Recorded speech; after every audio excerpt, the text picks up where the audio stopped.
ಶರಣಾರ್ಥಿಗಳು. ಮೊದಲನೇದಾಗಿ ನಮ್ಮ ರಾಜ್ಯದ ಒಂದು ವಿಶಿಷ್ಟವಾಗಿ ಸ್ವಚ್ಛತೆ ಮತ್ತು ಪ್ರಗತಿಯ ದ್ಯೋತಕವಾಗಿರುವಂತಹ ಏಷ್ಯಾ ಖಂಡದ ಸಿಂಗಾಪುರ್ ಅನ್ನುವಂತಹ ಒಂದು ಸಿಟಿಯನ್ನು ಬೆಂಗಳೂರು ಸಿಟಿಯನ್ನಾಗಿ ಮಾಡುವಂತಹ ಹಿನ್ನೆಲೆಯಲ್ಲಿ ಅದರಿಂದಲೇ ಬಹಳ ಹೆಚ್ಚು ಇಡೀ ದೇಶವನ್ನು ಗಮನ ಸೆಳೆದಂತಹ ಆಗಿನ ಮುಖ್ಯಮಂತ್ರಿಗಳಾಗಿರುವಂತಹ ಎಸ್.ಎಂ. ಕೃಷ್ಣವರ ಅಗಲಿಕೆಗೆ ಸಂತಾಪಗಳನ್ನು ಸೂಚಿಸುತ್ತಾ ಇದೇ ಸಂತಾಪದ ವಿಚಾರವಾಗಿ ಬೆಳಗಾವಿಯ ಅಧಿವೇಶನದಲ್ಲಿ ಜರುಗುತ್ತಿರುವಂತಹ 2024 ಚಳಿಗಾಲದ ಅಧಿವೇಶನದಲ್ಲಿ ನಮ್ಮ ರಾಜ್ಯದ ಸಾಂವಿಧಾನಿಕ ಹುದ್ದೆ ಆಗಿರುವಂತಹ ಉಪಮುಖ್ಯಮಂತ್ರಿಗಳಾಗಿರುವಂತಹ ಡಿ.ಕೆ. ಶಿವಕುಮಾರ್ ಅವರು ಒಂದು ಸಂತಾಪ ಸೂಚಿಸುತ್ತಾ ಒಂದಿಷ್ಟು ವಿಚಾರಗಳನ್ನು ಹೇಳ್ತಾರೆ. ಡಿ.ಕೆ. ಅವರಿಗೆ ಉಪಮುಖ್ಯಮಂತ್ರಿಗಳಾಗೋದಕ್ಕಿಂತ ಪೂರ್ವದಲ್ಲಿ ಶ್ರೀಮಠದ ಜೊತೆಗೆ ಅವಿನಾಭಾವ ಸಂಬಂಧವಿದೆ. ಅವರು ಪ್ರತಿ ಚುನಾವಣೆಯ ಸಂದರ್ಭದಲ್ಲಿ ಮಠಕ್ಕೆ ಬಂದು ಆಶೀರ್ವಾದವನ್ನು ತೆಗೆದುಕೊಂಡು ಹೋಗಿರೋದು ತಾವೆಲ್ಲ ಕೂಡ ಬಿತ್ತರಿಸಿದ್ದೀರ. ಖಾಸಗಿಯಾಗಿ ಅವರ ಮಗಳ ವಿವಾಹಕ್ಕೂ ಕೂಡ ಶ್ರೀಮಠಕ್ಕೆ ಆತ್ಮೀಯವಾಗಿ ಬಂದು ಖುದ್ದಾಗಿ ಬಂದು ಸ್ವಾಗತಿಸಿ ಹೋಗಿರುವಂಥದ್ದು ತಾವೆಲ್ಲರೂ ಕೂಡ ಗಮನಿಸಿದ್ದೀರ. ಹಾಗೆ ಮೊನ್ನೆ ಉಪಮುಖ್ಯಮಂತ್ರಿಗಳು ಆದ ನಂತರದಲ್ಲಿ MP ಚುನಾವಣೆಯ ಪೂರ್ವದಲ್ಲಿ ಚಿತ್ರದುರ್ಗ ಮಠಕ್ಕೂ ಹಾಗೂ ಬಾಗಲಕೋಟೆ 2 ಮಠಕ್ಕೂ ಬಂದು ಆತ್ಮೀಯವಾಗಿ ಭೇಟಿಯನ್ನು ಮಾಡಿ ಆಶೀರ್ವಾದವನ್ನು ಪಡ್ಕೊಂಡು ಹೋಗಿರುವಂಥದ್ದು ಕೂಡ ನೋಡಿದ್ದೀರ. ಹಾಗೆ ಮೊದಲ ಸರ್ಕಾರದಲ್ಲಿ ಡಿ.ಕೆ. ಅವರು ಸಚಿವರಾಗಿರಲಿಲ್ಲ. ಅವರು ಸಚಿವರಾಗದೇ ಇದ್ದರೂ ಸಹಿತ ಬೋವಿ ಸಮಾಜಕ್ಕೆ ಒಂದು ಸ್ಥಾನಮಾನ ಕೊಡಲೇಬೇಕು ಅಂತೇಳಿ ಅವತ್ತಿನ ಕಾಂಗ್ರೆಸ್ಸಿನ ಏಕೈಕ ಶಾಸಕ ಶಿವರಾಜ್ ತಂಗಡಿಯವರನ್ನ ಸಚಿವ ಸಂಪುಟದಲ್ಲಿ ಸೇರಿಸಲೇಬೇಕು ಅಂತೇಳಿ ಒತ್ತಾಯವನ್ನು ಮಾಡಿ ಅವರು ಸಚಿವ ಸಂಪುಟಕ್ಕೆ ಸೇರಿಸಿದರು. ಹಾಗೆ ಈ ಬಾರಿ ಕೂಡ ಪಕ್ಷದ ಅಧ್ಯಕ್ಷರಾಗಿಯೂ ಉಪಮುಖ್ಯಮಂತ್ರಿಗಳಾಗಿಯೂ ಕೂಡ ನಾವು ಸಮುದಾಯಕ್ಕೆ ಸಾಮಾಜಿಕ ನ್ಯಾಯವನ್ನು ಕೊಡಬೇಕು ಅನ್ನೋ ಸಂದರ್ಭದಲ್ಲಿ ಕಡೆಗಳಿಗೆಯಲ್ಲಿ ಅವರ ಒಲವಿನಿಂದ ಅವರ ಪ್ರಭಾವದಿಂದ ಈ ಸಮಾಜಕ್ಕೆ ಒಂದು ಸಚಿವ ಸ್ಥಾನವನ್ನು ತಂಗಡಿಯವರ ಮೂಲಕವಾಗಿ ಕೊಟ್ಟಿರುವಂತಹದ್ದು. ಹಾಗೂ ಪಕ್ಷದ ಆಯಕಟ್ಟಿನ ಜಾಗದಲ್ಲಿ ಸಮುದಾಯಕ್ಕೆ ಸಾಮಾಜಿಕ ನ್ಯಾಯವನ್ನು ಕೊಡಬೇಕನ್ನಂತಹ ಹಿನ್ನೆಲೆಯಲ್ಲಿ ಅನೇಕ ಬಾರಿ ಕೇಳಿಕೊಂಡಾಗ ಅವೆಲ್ಲವನ್ನು ಕೂಡ ಪದಹುದ್ದೆಗಳನ್ನು ಕೊಡುತ್ತಾ ಫುಲ್ಫಿಲ್ ಮಾಡ್ಕೊಂಡು ಬಂದಿರುವಂತಹ ಒಬ್ಬ ವಿಶಿಷ್ಟ ವರ್ಚಸ್ಸಿನ ರಾಜಕಾರಣಿ ಅಂದರೆ ತಪ್ಪಾಗಲಿಕ್ಕಿಲ್ಲ. ಸಮುದಾಯದ ಅನೇಕ ಕೂಗುಗಳಿಗೆ ಸ್ಪಂದಿಸಿ ಅದಕ್ಕೆ ನ್ಯಾಯವನ್ನು ಕೊಡುವಂಥ ಕೆಲಸವನ್ನು ಕೂಡ ಮಾಡಿರುವಂಥದ್ದು. ಈ ಸಂದರ್ಭದಲ್ಲಿ ಅವೆಲ್ಲವನ್ನು ಕೂಡ ನಾವು ಸಿಂಹಾವಲೋಕನವನ್ನು ಮಾಡಿಕೊಳ್ಳುತ್ತಾ ಮೆಲುಕನ್ನು ಹಾಕುತ್ತಾ, ಆದರೆ ನಿನ್ನೆ ಅವರು ಎಸ್.ಎಂ. ಕೃಷ್ಣವರವರಿಗೆ ಸಂತಾಪವನ್ನು ಸೂಚಿಸುವಂಥ ಸಂದರ್ಭದಲ್ಲಿ ನಾನು ಯುವ ವಯಸ್ಸಿನಲ್ಲಿ ಬಟ್ಟೆ ಹಾಕ್ಕೊಳ್ಳೋಕ್ಕೆ ಬರ್ತಾ ಇರಲಿಲ್ಲ. ಹೇಗೆ ಬಟ್ಟೆ ಹಾಕಬೇಕು, ಬಟ್ಟೆ ಹಾಕೋದನ್ನು ಬಾಂಬೆಯಿಂದ ಟೈಲರನ್ನು ಕರೆಸಿ ಒಂದು 10 ಜೊತೆ ಬಟ್ಟೆನ ಹೊಲಿಸಿ ಹೇಗೆ ಉಡಬೇಕಂತ ಹೇಳ್ಕೊಟ್ಟಿದ್ರು. ಮೊದಲು ಹೆಂಗಿದ್ದೆ ಅನ್ನುವಂತಹ ವಿಚಾರವನ್ನು ನಾನು ಒಡ್ಡೆ ಅನ್ನುವಂತಹ ಪದವನ್ನು ಬಳಸಿದ್ದಾರೆ. ಈ ಪದದ ಹಿನ್ನೆಲೆಯನ್ನು ತೆಗೆದುಕೊಂಡಾಗ ಒಡ್ಡ ಅಂದರೆ ಹಿರಿಯ ಅಂತಾಗುತ್ತೆ, ಹಳೆಯ ಅಂತಾಗುತ್ತೆ. ಜೈನರ ಒಂದು ಪವಿತ್ರ ಗ್ರಂಥ ವಡ್ಡಾರಾಧನೆ ಅಂತಿದೆ, ಹಿರಿಯರ ಆರಾಧನೆ ಅಂತ ಇದೆ. ಹಾಗೂ ಊರಿನ ಒಡೆಯ ಅಂತಾಗುತ್ತೆ, ಸ್ವಾಮಿ ಅಂತಾಗುತ್ತೆ. ಇದರ ಆಚೆಯಲ್ಲಿ ಲೋಕರೂಢಿ ಎನ್ನುವ ಹಾಗೆ ಸಾಮಾಜಿಕ ಶೋಷಣೆಗೆ ಒಳಪಟ್ಟ ಹಾಗೆ ಬೈಗುಳ ಮಾತಾಗಿ ಬಳಸುವಂಥ ಹಿನ್ನೆಲೆಯಲ್ಲಿ ಒಂದು ರೀತಿಯ ಮಾನಸಿಕ ಅಸ್ಪೃಶ್ಯತೆಯನ್ನು ತೋರಿಸುವಂತಹ ಪದವಾಗಿ ಕೆಲವೊಂದು ಕಡೆ ಬಳಸ್ತಾ ಇರುವಂತಹದ್ದು. ಈ ಹಿನ್ನೆಲೆಯಲ್ಲಿ ಇತ್ತೀಚೆಗೆ ಖಾಸಗಿ ವಾಹಿನಿಯಲ್ಲಿ ರಿಯಾಲಿಟಿ ಶೋಲ್ಲಿ ಮೂಡಿಬಂದಂಥ ಸಂದರ್ಭದಲ್ಲೂ ಕೂಡ ಈ ಪದವನ್ನು ಬಳಸಿದ್ರು. ಅದು ಬಳಸಿದ್ರೂ ಆಚೆಯಲ್ಲಿ ಬಂದು ಅವರು ಕ್ಷಮಾಪಣೆ ಕೇಳಿದರು. ಈ ಹಿಂದೆ ಸಿಹಿ ಕೈ ಚಂದ್ರವರು ಕೂಡ ಇಂತಹ ಪದವನ್ನು ಬಳಸಿ ಕ್ಷಮೆಯನ್ನು ಕೇಳಿದರು. ಆದರೆ ಲೋಕಾರೂಢಿ ಹಾಗೆ ಎನ್ನುವಂಥ ಸಂದರ್ಭದಲ್ಲಿ ಅವರು ಅವರ ಜೀವನ ಕ್ರಮವನ್ನು ನಿರ್ಲಕ್ಷ್ಯ, ಅಲಕ್ಷ್ಯ, ಅಸಭ್ಯ ಅಥವಾ ಹೊರಟು ಸ್ವಭಾವದ ಯಾವುದೇ ಅವರ ಜೀವನ ಕ್ರಮ ಹಿಂದೆ ಇದ್ದಿರ್ಬೋದು, ಅದನ್ನು ಉಪಮೆಯಾಗಿ ಸಮುದಾಯದ ಶಬ್ದವನ್ನು ಒಬ್ಬ ಸಾಂವಿಧಾನಿಕ ಹುದ್ದೆಯನ್ನು ಹೊಂದಿರುವಂತಹ ಉಪಮುಖ್ಯಮಂತ್ರಿ ಡಿ ಕೆ ಶಿವರು ಬಳಸಿರುವಂತಹದ್ದು ನಾವು ಖಂಡಿಸ್ತಾ ಇದ್ದೇವೆ. ಈ ಹಿನ್ನೆಲೆಯಲ್ಲಿ ನಮಗೆ ಅವರ ಬಗ್ಗೆ ಅತ್ಯಂತ ಗೌರವವೂ ಕೂಡ ಇದೆ, ಅವ್ರ ಬಗ್ಗೆ ಅಭಿಮಾನವನ್ನು ಕೂಡ ಇದೆ. ಕಾರಣ ಅವರಿಂದ ಸಮುದಾಯ ಸಾಕಷ್ಟು ಸೌಲಭ್ಯಗಳನ್ನು, ಆಯಕಟ್ಟಿನ ಸ್ಥಾನಮಾನಗಳನ್ನು ಕೂಡ ಪಡೆದುಕೊಂಡಿದೆ. ಆದರೆ ಶಾಸನ ಸಭೆಯಲ್ಲಿ ಅರ್ಥಾತ್ ಅಧಿವೇಶನದ ಒಳಗಡೆ ಏನೇ ಮಾತಾಡಿದರೂ ಕೂಡ ಅದು ಶಾಸನ ಆಗುತ್ತೆ ಅನ್ನುವಂಥದ್ದು.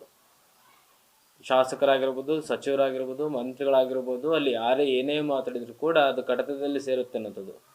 ಕಡತದಲ್ಲಿ ಸೇರುವಂತಹ ಒಂದು ಅಂಗಳದಲ್ಲಿ ಅವರು ಈ ರೀತಿಯಾಗಿರುವಂತಹ ಶಬ್ದವನ್ನು ಬಳಸಿ ಭವಿಷ್ಯದಲ್ಲಿ ಈ ಶಬ್ದ ಬೈಗುಳ ಶಬ್ದವಾಗಿ ಅಥವಾ ಅಸಹ್ಯಕರವಾಗಿರುವಂತಹ ಪದವಾಗಿ ಬಳಸ್ಬೋದೆನ್ನುವಂಥದ್ದಕ್ಕೆ ಇಂಬು ಕೊಡುವಂತಹದ್ದು ತರವಲ್ಲ. ಆ ಹಿನ್ನೆಲೆಯಲ್ಲಿ ಸನ್ಮಾನ್ಯ ಉಪಮುಖ್ಯಮಂತ್ರಿಗಳಾದ ಡಿ ಕೆ ಶಿರವರು ತಕ್ಷಣ ಅಧಿವೇಶನದ ಸಂದರ್ಭದಲ್ಲಿ ತಾವಾಡಿರುವ ಮಾತನ್ನು ವಾಪಸ್ ಪಡೆದು ಕಡತದಲ್ಲಿರುವಂತಹ ಶಬ್ದವನ್ನು ಅದನ್ನು ತೆರವುಗೊಳಿಸಿ ಅಧಿವೇಶನವನ್ನು ಇನ್ನೊಂದಿಷ್ಟು ಜನಪರವಾಗಿ ಜನಮುಖಿಯಾಗಿ ನಡೆಸುವಂತಹ ಕೆಲಸಗಳಾಗಬೇಕು. ಈ ಹಿನ್ನೆಲೆಯಲ್ಲಿ ಬೋವಿ ಸಮುದಾಯ ಅತ್ಯಂತ ಸೌಮ್ಯ ಸಮುದಾಯ ಆಗಿದೆ. ಅವ್ರ ಮೇಲೆ ಗೌರವ, ಅಭಿಮಾನ ಇರೋದ್ರಿಂದ ನಮ್ಮ ಶಿಷ್ಯ ಬಳಗಕ್ಕೆ, ಕೇಳ್ತಿರುವಂಥ ಎಲ್ಲ ಶಿಷ್ಯ ಬಳಗಕ್ಕೆ ಜಾತಿ ನಿಂದನೆ ಕೇಸ್ ದಾಖಲಿಸೋಣ ಅನ್ನೋಂತಹ ಚರ್ಚೆಗಳು ನಡೀತಾ ಇತ್ತು.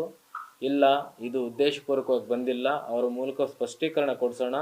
ಅವರು ನಮಗೆಲ್ಲ ಇದುವರೆಗೂ ಸ್ಪಂದಿಸ್ಕೊಂಡು ಬಂದಿದ್ದಾರೆ, ಮುಂದೆನೂ ಕೂಡ ಸ್ಪಂದಿಸ್ತಾರೆ. ರಾಜ್ಯದಲ್ಲಿ ಯಾವುದೇ ಕಾರಣಕ್ಕೆ ಯಾವುದೇ ರೀತಿಯಾದಂತಹ ಜಾತಿ ನಿಂದನೆ ಕೇಸ್ ದಾಖಲಿಸೋದು ಬೇಡ ಅನ್ನುವಂತಹ ನಾವು ವಿಚಾರವನ್ನು ಕೂಡ ನಮ್ಮ ಶಿಷ್ಯ ಬಳಗಕ್ಕೆ, ನಮ್ಮ ಸಂಘ ಸಂಸ್ಥರಿಗೆ ಈಗಾಗಲೇ ತಿಳಿಸಿದ್ದೇವೆ. ಈ ಎರಡು ವಿಚಾರಗಳನ್ನು ಶಿಷ್ಯ ಬಳಗಕ್ಕೂ ಹಾಗೂ ಉಪಮುಖ್ಯಮಂತ್ರಿಗಳಾದ ಡಿ ಕೆ ಶಿವರಿಗೆ ಸ್ಪಷ್ಟೀಕರಿಸ್ತಾ, ತಾವು ಈ ಸಮುದಾಯದ ಬಗ್ಗೆ ಹೃದಯದಿಂದ ಗೌರವ ಇಟ್ಕೊಂಡಿದ್ದೀರಾ, ಮನಸ್ಪೂರ್ವಕವಾಗಿ ಗೌರವ ಇಟ್ಕೊಂಡಿದ್ದೀರಾ, ಭಾವಪೂರ್ವಕವಾಗಿ ನಮ್ಮ ಜೊತೆಯಲ್ಲಿ ಒಡನಾಡಿಯಾಗಿದ್ದೀರಾ. ಆದರೆ ತಮ್ಮ ಮೂಲಕ ಶಾಸನ ಸಭೆಯ ಒಳಗಡೆ ಬಂದಿರುವಂತಹ ಪದ ಅದು ನಮ್ಮೆಲ್ಲರ ಹೃದಯಕ್ಕೆ ಘಾಸಿಯಾಗಿರುವಂತಹದ್ದು, ನಮ್ಮ ಸಮುದಾಯಕ್ಕೆ ತುಂಬ ಆಘಾತವನ್ನು ಉಂಟು ಮಾಡಿದೆ. ಈ ಹಿನ್ನೆಲೆಯಲ್ಲಿ ಇದನ್ನು ಘಾಸಿಯನ್ನು ಶಮನಗೊಳಿಸುವಂತಹ ಶಕ್ತಿ ತಮ್ಮಲ್ಲೇ ಇರುವುದರಿಂದ ತಾವು ತಕ್ಷಣ ಅಧಿವೇಶನದಲ್ಲಿ ತಾವು ಆಡಿರುವಂತಹ ಪದವನ್ನು ವಾಪಸ್ ಪಡೆದು ಕಡತದಿಂದ ತೆಗೆಸ್ಬೇಕು ಅಂತೇಳಿ ಆಗ್ರಹವನ್ನು ಮಾಡ್ತಾ ಇದ್ದಾವೆ ಶರಣಾರ್ಥಿಗಳು. ಮೊದಲನೇದಾಗಿ ನಮ್ಮ ರಾಜ್ಯದ ಒಂದು ವಿಶಿಷ್ಟವಾಗಿ ಸ್ವಚ್ಛತೆ ಮತ್ತು ಪ್ರಗತಿಯ ದ್ಯೋತಕವಾಗಿರುವಂತಹ ಏಷ್ಯಾ ಖಂಡದ ಸಿಂಗಾಪುರ್ ಅನ್ನುವಂತಹ ಒಂದು ಸಿಟಿಯನ್ನು ಬೆಂಗಳೂರು ಸಿಟಿಯನ್ನಾಗಿ ಮಾಡುವಂತಹ ಹಿನ್ನೆಲೆಯಲ್ಲಿ ಅದರಿಂದಲೇ ಬಹಳ ಹೆಚ್ಚು ಇಡೀ ದೇಶವನ್ನು ಗಮನ ಸೆಳೆದಂತಹ ಆಗಿನ ಮುಖ್ಯಮಂತ್ರಿಗಳಾಗಿರುವಂತಹ ಎಸ್ ಎಂ ಕೃಷ್ಣವರ ಅಗಲಿಕೆಗೆ ಸಂತಾಪಗಳನ್ನು ಸೂಚಿಸುತ್ತಾ, ಇದೇ ಸಂತಾಪದ ವಿಚಾರವಾಗಿ ಬೆಳಗಾವಿಯ ಅಧಿವೇಶನದಲ್ಲಿ ಜರುಗುತ್ತಿರುವಂತಹ 2024 ಚಳಿಗಾಲದ ಅಧಿವೇಶನದಲ್ಲಿ ನಮ್ಮ ರಾಜ್ಯದ ಸಾಂವಿಧಾನಿಕ ಹುದ್ದೆ ಆಗಿರುವಂತಹ ಉಪಮುಖ್ಯಮಂತ್ರಿಗಳಾಗಿರುವಂತಹ ಡಿ ಕೆ ಶಿವಕುಮಾರ್ ಅವರು ಒಂದು ಸಂತಾಪ ಸೂಚಿಸುತ್ತಾ ಒಂದಿಷ್ಟು ವಿಚಾರಗಳನ್ನು ಹೇಳ್ತಾರೆ. ಡಿ ಕೆ ಶಿ ಅವರಿಗೆ ಉಪಮುಖ್ಯಮಂತ್ರಿಗಳಾಗೋದಕ್ಕಿಂತ ಪೂರ್ವದಲ್ಲಿ ಶ್ರೀಮಠದ ಜೊತೆಗೆ ಅವಿನಾಭಾವ ಸಂಬಂಧವಿದೆ. ಅವರು ಪ್ರತಿ ಚುನಾವಣೆಯ ಸಂದರ್ಭದಲ್ಲಿ ಮಠಕ್ಕೆ ಬಂದು ಆಶೀರ್ವಾದವನ್ನು ತೆಗೆದುಕೊಂಡು ಹೋಗಿರೋದು ತಾವೆಲ್ಲ ಕೂಡ ಬಿತ್ತರಿಸಿದ್ದೀರ. ಖಾಸಗಿಯಾಗಿ ಅವರ ಮಗಳ ವಿವಾಹಕ್ಕೂ ಕೂಡ ಶ್ರೀಮಠಕ್ಕೆ ಆತ್ಮೀಯವಾಗಿ ಬಂದು ಖುದ್ದಾಗಿ ಬಂದು ಸ್ವಾಗತಿಸಿ ಹೋಗಿರುವಂಥದ್ದು ತಾವು ಎಲ್ಲರೂ ಕೂಡ ಗಮನಿಸಿದ್ದೀರ. ಹಾಗೆ ಮೊನ್ನೆ ಉಪಮುಖ್ಯಮಂತ್ರಿಗಳು ಆದ ನಂತರದಲ್ಲಿ MP ಚುನಾವಣೆಯ ಪೂರ್ವದಲ್ಲಿ ಚಿತ್ರದುರ್ಗ ಮಠಕ್ಕೂ ಹಾಗೂ ಬಾಗಲಕೋಟೆ 2 ಮಠಕ್ಕೂ ಬಂದು ಆತ್ಮೀಯವಾಗಿ ಭೇಟಿಯನ್ನು ಮಾಡಿ ಆಶೀರ್ವಾದವನ್ನು ಪಡ್ಕೊಂಡು ಹೋಗಿರುವಂಥದ್ದು ಕೂಡ ನೋಡಿದ್ದೀರ. ಹಾಗೆ ಸಿದ್ದರಾಮಯ್ಯ ಮೊದಲ ಸರ್ಕಾರದಲ್ಲಿ ಡಿ ಕೆ ಶಿ ಅವರು ಸಚಿವರಾಗಿರಲಿಲ್ಲ. ಅವರು ಸಚಿವರು ಆಗದೇ ಇದ್ದರೂ ಸಹಿತ ಬೋವಿ ಸಮಾಜಕ್ಕೆ ಒಂದು ಸ್ಥಾನಮಾನ ಕೊಡಲೇಬೇಕು ಅಂತೇಳಿ ಅವತ್ತಿನ ಏಕೈಕ ಶಾಸಕ, ಅವತ್ತಿನ ಕಾಂಗ್ರೆಸ್ಸಿನ ಏಕೈಕ ಶಾಸಕ ಶಿವರಾಜ್ ತಂಗಡಿಯವರನ್ನ ಸಚಿವ ಸಂಪುಟದಲ್ಲಿ ಸೇರಿಸಲೇಬೇಕು ಅಂತೇಳಿ ಒತ್ತಾಯವನ್ನು ಮಾಡಿ ಅವರು ಸಚಿವ ಸಂಪುಟಕ್ಕೆ ಸೇರಿಸಿದರು. ಹಾಗೆ ಈ ಬಾರಿ ಕೂಡ ಪಕ್ಷದ ಅಧ್ಯಕ್ಷರಾಗಿಯೂ ಉಪಮುಖ್ಯಮಂತ್ರಿಗಳಾಗಿಯೂ ಕೂಡ ನಾವು ಸಮುದಾಯಕ್ಕೆ ಸಾಮಾಜಿಕ ನ್ಯಾಯವನ್ನು ಕೊಡಬೇಕು ಅನ್ನೋ ಸಂದರ್ಭದಲ್ಲಿ ಕಡೇ ಗಳಿಗೆಯಲ್ಲಿ ಅವರ ಒಲವಿನಿಂದ, ಅವರ ಪ್ರಭಾವದಿಂದ ಈ ಸಮಾಜಕ್ಕೆ ಒಂದು ಸಚಿವ ಸ್ಥಾನವನ್ನು ತಂಗಡಿಯವರ ಮೂಲಕವಾಗಿ ಕೊಟ್ಟಿರುವಂತಹದ್ದು. ಹಾಗೂ ಪಕ್ಷದ ಆಯಕಟ್ಟಿನ ಜಾಗದಲ್ಲಿ ಸಮುದಾಯಕ್ಕೆ ಸಾಮಾಜಿಕ ನ್ಯಾಯವನ್ನು ಕೊಡಬೇಕನ್ನಂತಹ ಹಿನ್ನೆಲೆಯಲ್ಲಿ ಅನೇಕ ಬಾರಿ ಕೇಳಿಕೊಂಡಾಗ ಅವೆಲ್ಲವನ್ನು ಕೂಡ ಪದಹುದ್ದೆಗಳನ್ನು ಕೊಡುತ್ತಾ ಫುಲ್ಫಿಲ್ ಮಾಡ್ಕೊಂಡು ಬಂದಿರುವಂತಹ ಒಬ್ಬ ವಿಶಿಷ್ಟ ವರ್ಚಸ್ಸಿನ ರಾಜಕಾರಣಿ ಅಂದರೆ ತಪ್ಪಾಗಲಿಕ್ಕಿಲ್ಲ. ಸಮುದಾಯದ ಅನೇಕ ಕೂಗುಗಳಿಗೆ ಸ್ಪಂದಿಸಿ ಅದಕ್ಕೆ ನ್ಯಾಯವನ್ನು ಕೊಡುವಂಥ ಕೆಲಸವನ್ನು ಕೂಡ ಮಾಡಿರುವಂಥದ್ದು. ಈ ಸಂದರ್ಭದಲ್ಲಿ ಅವೆಲ್ಲವನ್ನು ಕೂಡ ನಾವು ಸಿಂಹಾವಲೋಕನವನ್ನು ಮಾಡಿಕೊಳ್ಳುತ್ತಾ ಮೆಲುಕನ್ನು ಹಾಕುತ್ತಾ, ಆದರೆ ನಿನ್ನೆ ಅವರು ಎಸ್ ಎಂ ಕೃಷ್ಣವ್ರವ್ರಿಗೆ ಸಂತಾಪವನ್ನು ಸೂಚಿಸುವಂಥ ಸಂದರ್ಭದಲ್ಲಿ ನಾನು ಯುವ ವಯಸ್ಸಿನಲ್ಲಿ ಬಟ್ಟೆ ಹಾಕ್ಕೊಳ್ಳಿಕ್ಕೆ ಬರ್ತಾ ಇರಲಿಲ್ಲ. ಹೇಗೆ ಬಟ್ಟೆ ಹಾಕಬೇಕು, ಬಟ್ಟೆ ಹಾಕೋದನ್ನು ಬಾಂಬೆಯಿಂದ ಟೈಲರನ್ನು ಕರೆಸಿ ಒಂದು 10 ಜೊತೆ ಬಟ್ಟೆನ ಹೊಲಿಸಿ ಹೇಗೆ ಉಡಬೇಕಂತ ಹೇಳ್ಕೊಟ್ಟಿದ್ರು. ಮೊದಲು ಹೆಂಗಿದ್ದೆ ಅನ್ನುವಂತಹ ವಿಚಾರವನ್ನು ನಾನು ಒಡ್ಡ ಎನ್ನುವಂತಹ ಪದವನ್ನು ಬಳಸಿದ್ದಾರೆ. ಈ ಪದದ ಹಿನ್ನೆಲೆಯನ್ನು ತೆಗೆದುಕೊಂಡಾಗ ಒಡ್ಡ ಅಂದರೆ ಹಿರಿಯ ಅಂತಾಗುತ್ತೆ, ಹಳೆಯ ಅಂತಾಗುತ್ತೆ.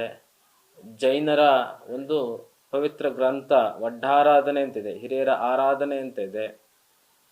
ಹಾಗೂ ಊರಿನ ಒಡೆಯ ಅಂತಾಗುತ್ತೆ, ಸ್ವಾಮಿ ಅಂತಾಗುತ್ತೆ. ಇದರ ಆಚೆಯಲ್ಲಿ ಲೋಕರೂಢಿ ಎನ್ನುವ ಹಾಗೆ ಸಾಮಾಜಿಕ ಶೋಷಣೆಗೆ ಒಳಪಟ್ಟ ಹಾಗೆ ಬೈಗುಳ ಮಾತಾಗಿ ಬಳಸುವಂಥ ಹಿನ್ನೆಲೆಯಲ್ಲಿ ಒಂದು ರೀತಿಯ ಮಾನಸಿಕ ಅಸ್ಪೃಶ್ಯತೆಯನ್ನು ತೋರಿಸುವಂತಹ ಪದವಾಗಿ ಕೆಲವೊಂದು ಕಡೆ ಬಳಸ್ತಾ ಇರುವಂತಹದ್ದು. ಈ ಹಿನ್ನೆಲೆಯಲ್ಲಿ ಇತ್ತೀಚೆಗೆ ಖಾಸಗಿ ವಾಹಿನಿಯಲ್ಲಿ ರಿಯಾಲಿಟಿ ಶೋಲ್ಲಿ ಮೂಡಿ ಬಂದಂಥ ಸಂದರ್ಭದಲ್ಲೂ ಕೂಡ ಈ ಪದವನ್ನು ಬಳಸಿದ್ರು.